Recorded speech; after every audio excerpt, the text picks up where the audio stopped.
Dinner with Her Parents by Robert Kopf. There are certain milestones a guy needs to accomplish when he decides to ask out a girl he really likes. There's the first date, first kiss, first fight. The list goes on and on.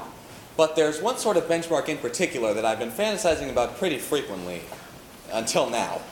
And no, I'm not talking about the amorous activities that ensue during the wedding night. I'm talking about meeting the parents for dinner. I haven't been able to help but formulate a bunch of possible scenarios that might unravel during this night. Of course, it's worth noting that I haven't thought of a single realistic dinner. Realistic meaning, you know, a dinner with normal, banal conversation. A dinner where the family just wants to get to know you. No. The dinners I imagine are bizarre. They either go so well that the parents would adopt me if there wasn't a chance I was going to marry their kid, or so terribly that afterwards I'm lucky if I'm alive with a head on my shoulders. For example, here I am. I'm about to knock on the door to meet the mother. Good evening. Trevor, how are you? We've been so anxious to see you.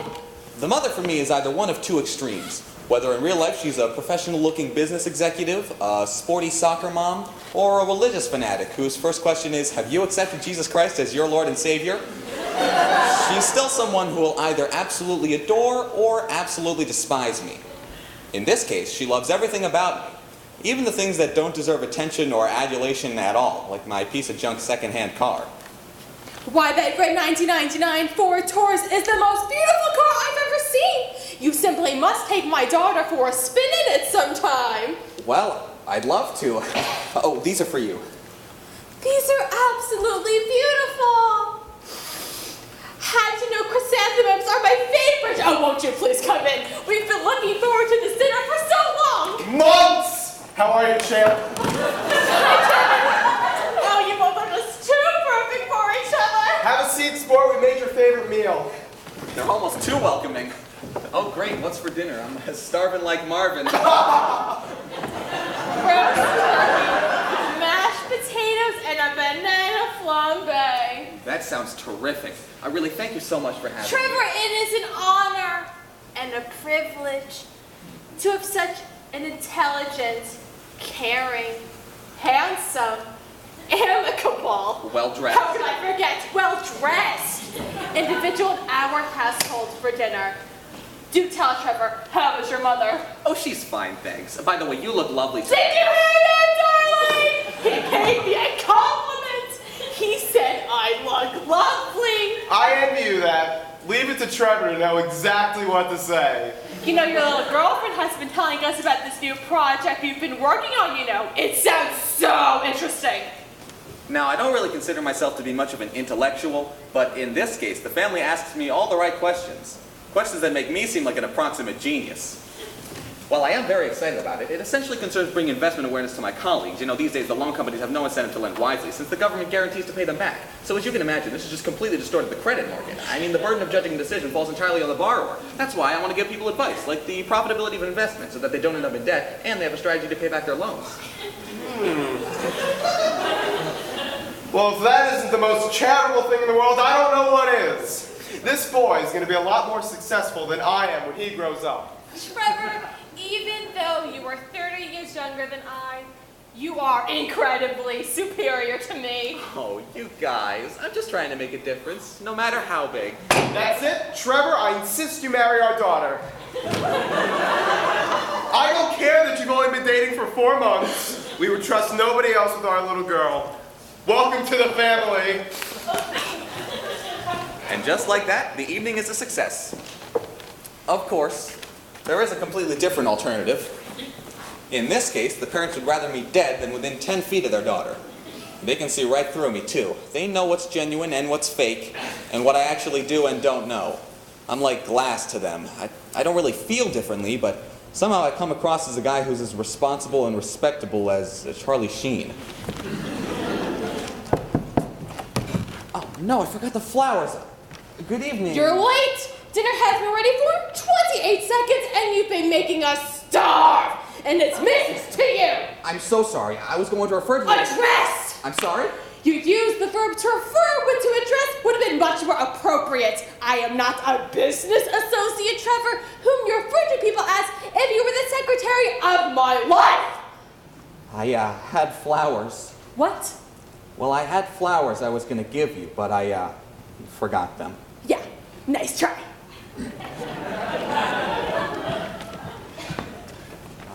Good evening, sir. How are you? Hi, Trevor. Oh, God! That's the nice thing about her.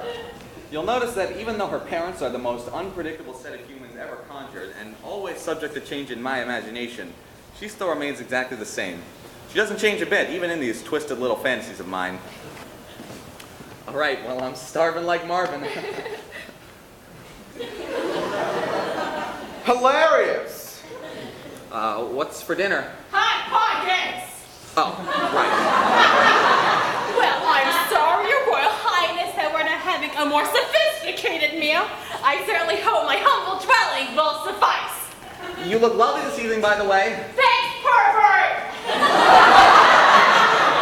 Has she told you anything about the recent project I've been working on? Yeah, May I ask what you think? it sounds like a pyramid scheme.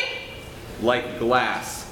Well, in actuality, it's a lot more intricate and elaborate than first perceived. A sort of expansion, if you will.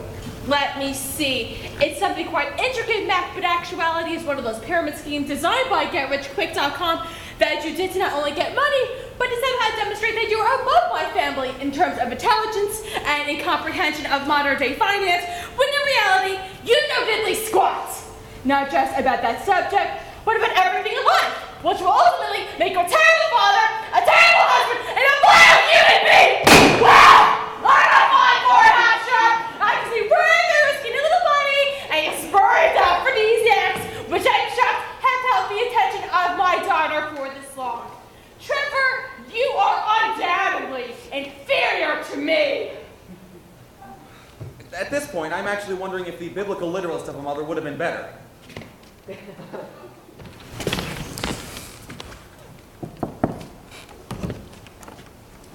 Have you accepted Jesus Christ as your Lord and Savior? Oh boy, here we go. Maybe? Maybe?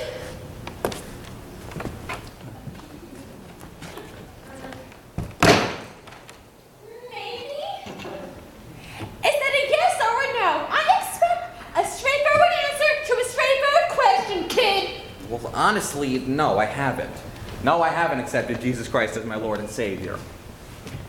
Trevor, are you a homosexual? No, I'm not homosexual. Irregardless, it looks like you won't be seeing my daughter for quite a while with that blasphemous attitude. Okay, first of all, it's regardless. And second of all, don't you think you're taking this a little too personally? Unless, of course, you're willing to change. What do you mean? Are you ready to reject Satan and all of his works? Yes. And all of his empty promises? I don't think I understand.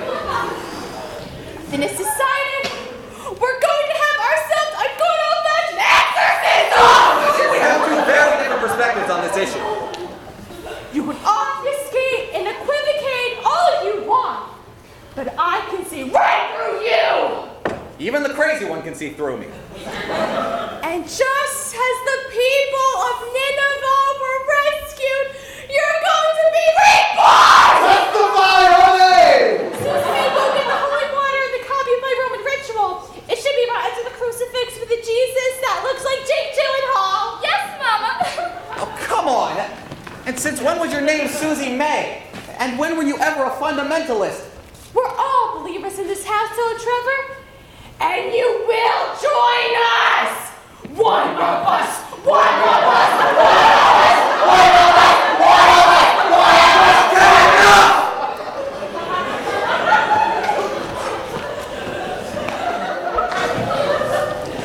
us! All right. So, the likelihood of one of these examples actually happening is maybe 1 in a million. But still, it reflects how important this night is to me. If I'm willing to go so far as to imagine a get-together where her parents' flattery borders on the sociopath, and in the same day put together a nightmare where her parents can't stand the sight of me, Doesn't that just show how much I dream of / worry about impressing her family? In the end, isn't that all that really matters? I'm not nearly as perfect as the guy in the first example, but I'm not as intolerable as the one in the second either. All this preparation is to show my appreciation for everything she's given me. So maybe it will go well, but maybe I'll make a few mistakes along the way. No big deal. I think that, in the end, as long as I'm myself, I've got nothing to be afraid of. After all, they're just people. How bad can it be?